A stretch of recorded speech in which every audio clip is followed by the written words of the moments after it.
Minister of Budget and Economic Planning, Senator Abubakar Bagudu, yesterday said in spite of the country's significant strides in economic growth in recent times, millions of Nigerians still experience multi-dimensional poverty. Bagudu said the country faced unique challenges in addressing poverty considering its diverse population and regions.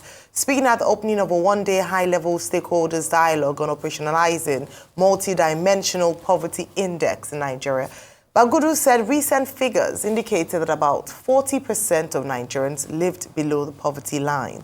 The minister said Nigeria's MPI brought many concerns together into one headline measure and focused on people who were being left behind in multiple sustainable development goals at the same time.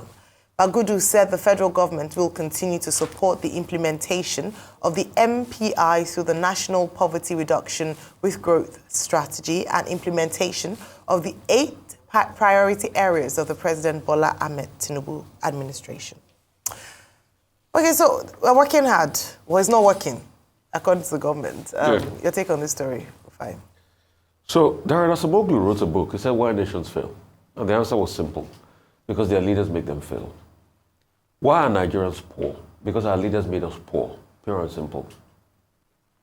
The biggest challenge in fighting poverty is understanding the concept of trickle-down economics.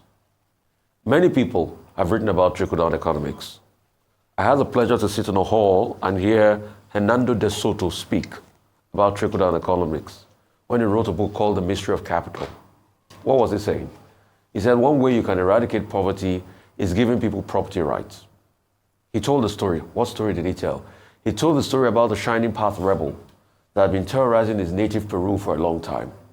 But once they were given property rights, the access to be able to use their land for their own endeavors, then everything changed. Obviously, the insurgency stopped. The killings stopped because they were economically empowered. The 40% he's talking about, I even think the number is more than that when you check empirically. Multidimensional poverty, 130 million. That was last year when the parameters are not changed. The currency had not been devalued by close to 100%. And also you have not had riveting inflation that topped over 11% from the last 22% we had, which is over 33% today. Also, there are other human development indices parameters that are not working in Nigeria. Primary school completion rate is a shocking thing for me, where close to half of the population does not even complete primary school any longer. What are also the educational outcomes, the health and sanitary outcomes? Destitutes all over the streets. Increasingly, when I drive in the night, I fear. Because in an highbrow area like VI, you see people sleeping on the curbs. Yes. So there is massive poverty. But the question is, what is trickle-down economics? How to be able to get money down to the poor people. The greatest way, apart from welfareism and palliative and all of that, is empowerment and job creation. What are the job creation numbers? We still have unemployment rate ranging very high. Youth unemployment is high.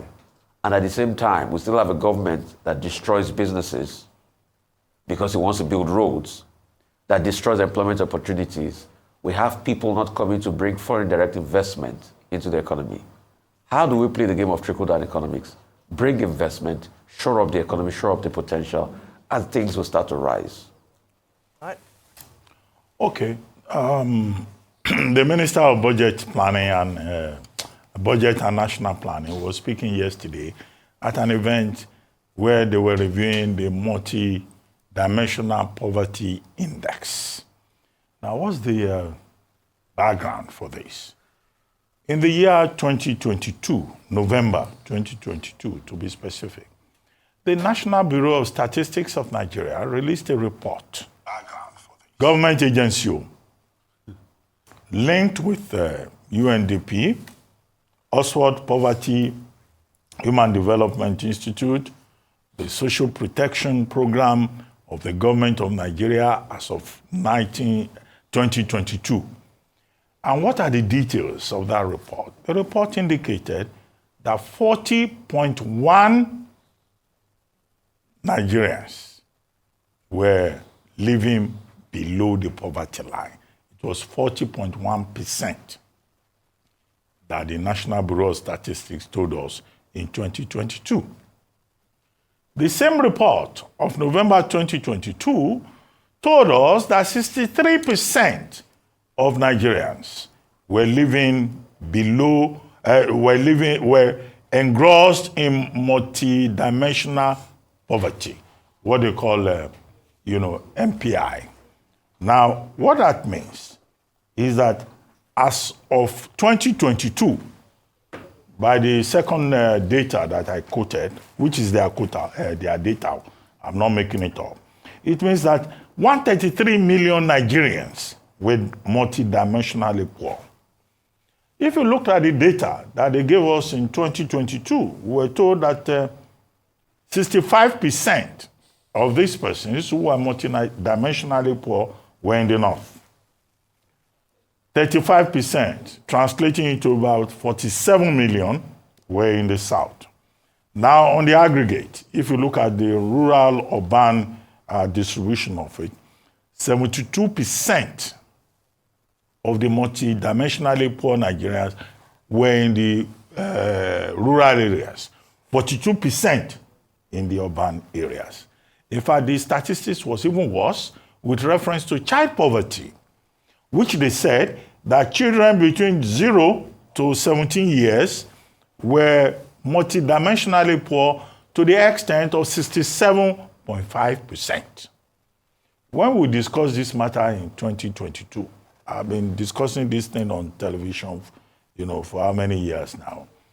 Now, what we said is that what it means in real terms is that all of us are poor. So yesterday when they did the review, critical questions that should have been asked. What progress has been made since 2022? President Tinubu assumed office in 2023, May. He inherited what they call the National Poverty Reduction and Economic Growth Strategies, Strategic Growth Strategy, whatever they call it. Now, with all of that, what has the Tinubu administration done? Within the purview of that strategy that I just named now, they were talking about social protection. They were talking about economic growth. They were talking about linkage with the 8-point agenda of the Tinubu administration. The same 8-point agenda that Wale Edun mentioned in his ASAP plan, which has now been debunked and contradicted by Bayo Ononuga, quoting also the same minister. I don't know why they keep contradicting themselves. However, so the question that is important to the average Nigerian is that how much progress have we made?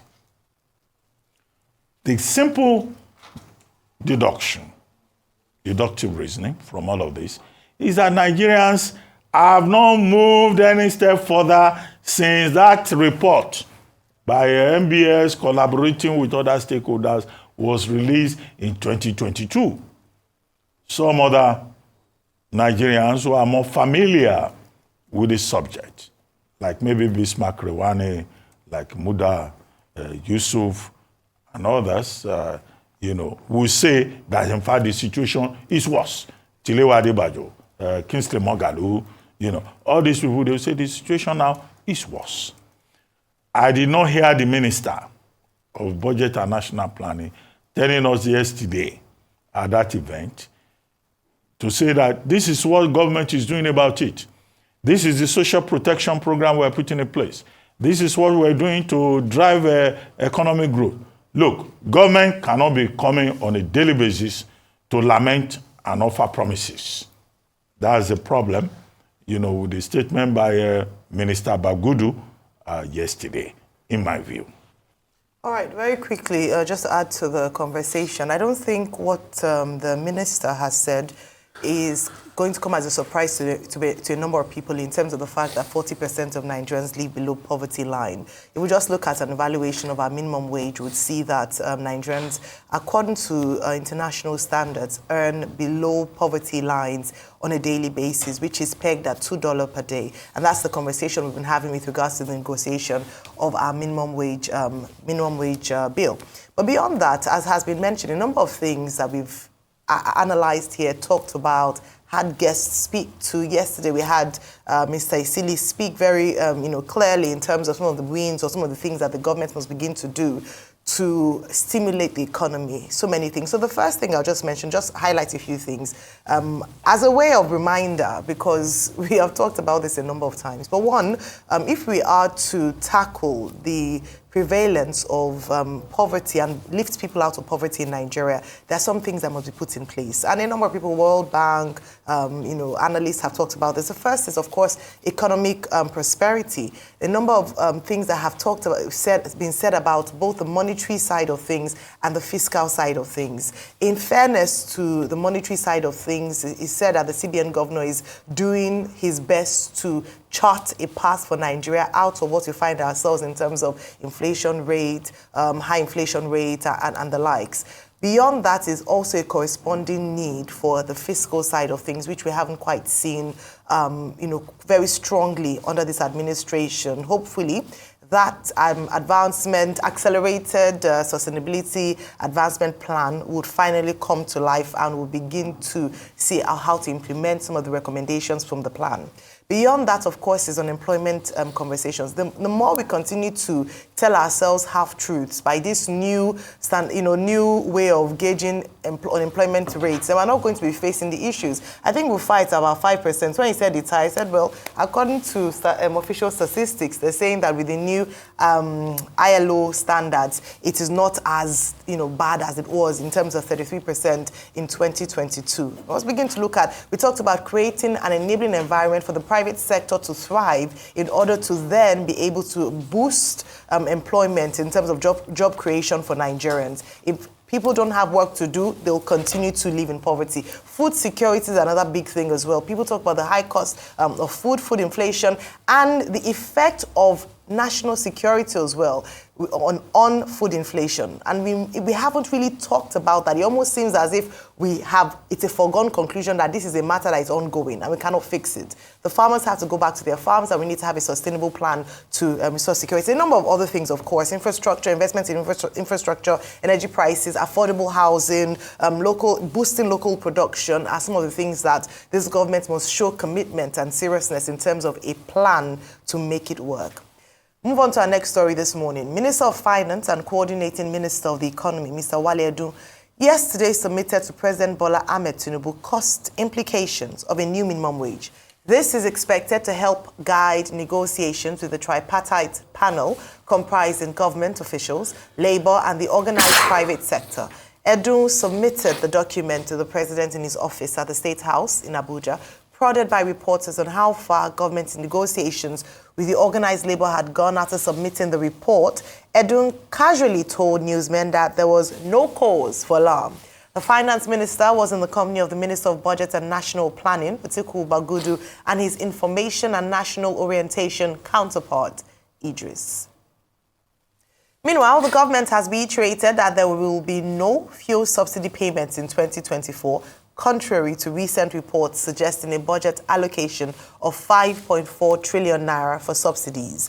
This clarification insisting subsidies gone comes from Bayo Ononuga, Special Advisor to the President on Information and Strategy, amid the circulation of two fiscal policy documents that the government says are unofficial and still under review. He says one document titled Inflation Reduction and Price Stability Order 2024 has been mistakenly presented as an executive order signed by President Bola Tinubu. The other, a draft document named Accelerated Stabilization and Advancement Plan, is merely a proposal still under review. The government insists these documents are part of an ongoing policy formulation process and urges the public and media to disregard them. An executive summary of the stabilization plan obtained by correspondents revealed for the first time that the government continues to subsidize petrol. In the plan, fuel subsidy expenditures are expected to reach 5.4 trillion naira by the end of 2024, up from 3.6 trillion naira in 2023 and 2 trillion naira in 2022. Right, Rufai, subsidy is gone. Subsidy is gone. Subsidy is not gone. Subsidy is now gone again. But they say disregard the ASAP we've seen so far. But your take on these stories? Famous journalist Dele Giwa is credited to have frequently said that it is the government's responsibility to hide the truth and bury the truth. But it's the responsibility of the media to unearth and bring out the truth for where the government buried it. As regards this subsidies gone debacle, government has many times tried to defend that they are not paying subsidies. But I will prove with empirical facts this morning that government is still paying subsidies. I'll take you back to a speech given by President Tinubu media last year, where President Tinubu said that they were going to hold increase in prices of petroleum products. That speech alone was an indication that we are returned to a regime to pay subsidy, because if you remember vividly, after subsidy removal, the price went up to about, I think, 400 naira first or thereabouts, before it now increased to the 600 mark. It was after the increase that President Tinubu said we're going to hold prices. In that speech, President Tinubu announced a couple of other measures too, where he talked about cultivation of land, 100,000 hectares, giving money to small businesses and all of that. Secondly, the ministers have not been bold enough to be able to tell us. In fact, when Minister Lokubiri was pressed to a point, he had to bring out a statement by saying, officially, we are still paying subsidies. Also, recently, Minister of Finance has also said it, one way or the other, that is a going concern. Then this report that it has generated by the Ministry of Finance, saying these are the projections. And that's why I say Alhaji Atiku Abubakar said they should come out and say the truth, that he even suspects a scam there. I think there's a bad mindset in government where government officials are told that government must not show vulnerability. But Nigerians would prefer a government that shows vulnerability, that can say, okay, we've reviewed the matter, we're back to paying subsidies, rather a government that can peddle a lot of mistrust, now reneging on their own documents. And when you check what Mr. Onanuga has said, he has not debunked that document. All he's just said is that it's a document that is still in planning. He had the documents wrong. He has not said anything about that. Secondly, as regards the other case of presenting the cost to the president, I think that's within the agreement that we have had. Yeah. But I would quickly like to berate some governors that are saying it's only 70,000 they can pay. They are not the one to choose for the federal government. The federal government has set a minimum wage standard, and they should abide by it. Obviously, they are collecting more money now because of forex variations and the fact that more FAC is coming in. I'll rest my case. All right. Okay, this is where we go. The big issue that we're dealing with here is government contradicting itself. A draft document was released on what they call inflation policy, stability, order. Another document was released on what they call accelerated and stabilization plan, for the economy, ASAP, which is the acronym for that. And then all of a sudden, in that ASAP plan, the draft document that was released, we were told that, fuel subsidy will cost about 5.4 trillion in 2024, an amount that is not budgeted for in the budget 2024, an amount that is higher than what we had in 2022, 2 trillion and 3 trillion in, 2021, 2022, when Buhari was still there. And now you had the spokesperson, Special Advisor Information and Strategy, contradicting the Minister of Defense, or the Minister of Finance, and coordinating Minister of the Economy. And what did he say? He said what the draft is saying is false. It's unauthorized. This is coming within 2 weeks after Ajuri Ngelale, Special Advisor, Media and Publicity, also contradicted the same Mr. Bayo Ononuga, saying that what he said was false and unauthorized. So why do they keep giving us false and unauthorized statements? As someone who has traveled that lane before, I see some confusion, some lack of coordination in-house. So what they are telling us now is that, there's no 5.4 trillion in the budget or in the pipeline to address fuel subsidy. So we're thrown into further confusion. Why is it so difficult to be clear about what the government is doing? That's the big question here. The confusion that they keep advertising, whether it is with Emirates or it is the president going to the National Assembly or with how much is being spent on fuel subsidy. That's that about that. The second issue is Mr. Wale Edun, again, Minister of Finance, being told on Tuesday and given a deadline of 48 hours to come up with estimates.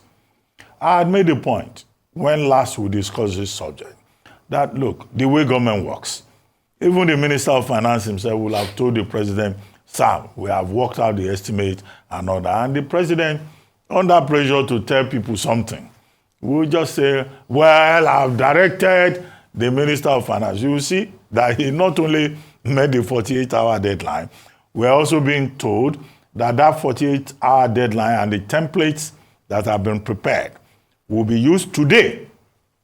A meeting, which according to Governor Hope Uzodinma of Imo State, will take place at 11 a.m., will begin at 11 a.m. today, so that the tripartite committee can reach an informed decision on the issue of this new national minimum wage. What template has been submitted to the president within the deadline that was given, we do not know. Governor Hope Uzodinma told us that he doesn't know what the baseline amount is. Mr. Ononuga, forever clarifying things, has also come out to say government has not said it will agree to 105 naira, which other people were putting out there. You know, what we know is that government says it will go beyond 60,000 plus, you know, but the organized labor is saying they want 494. So what informed decision they arrive at today will be instructive. However, I don't think Mr. Ononuga is fair to us by saying that we cannot comment on the false, on unauthorized, unapproved statements put out as fiscal policies by the Minister of Finance. No, we are not beholden to anybody. Government cannot gag us. If you put anything out there, we will comment on it. Why put out a draft document if it was not approved, if you people are not ready? So these are some of the issues. You put it out there, we will go after it with all the saliva in our mouths. Finally, the governors are not speaking up now. Nobody is talking about the capacity to pay. Nobody is talking about productivity. Whatever they arrive at today, mark my words, the governors will suddenly remember that this is supposed to be a federal system and that they don't have the capacity to pay. And in any case, the whole enterprise called Nigeria is not productive enough to pay the living wage that President Tinubu has promised or to follow up on the 8th sector agenda that he himself has defined.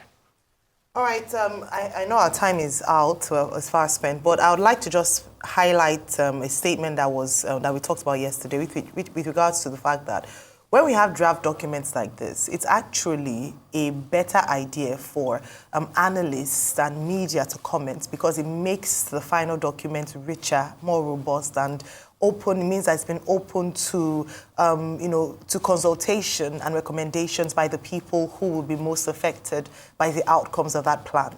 And with regards to the fact that one part of the plan was not true, is he condemning the entirety of the document or saying that it's not what the actual thing is? Because when we looked at the document yesterday, we saw that a lot of the things that were in there were already things that were made as campaign promises or as the 8-point agenda by this administration. So not many things away from the truth. We'll be quite curious to see if it's only the fuel subsidy part of the document that he thinks is not actually accurate.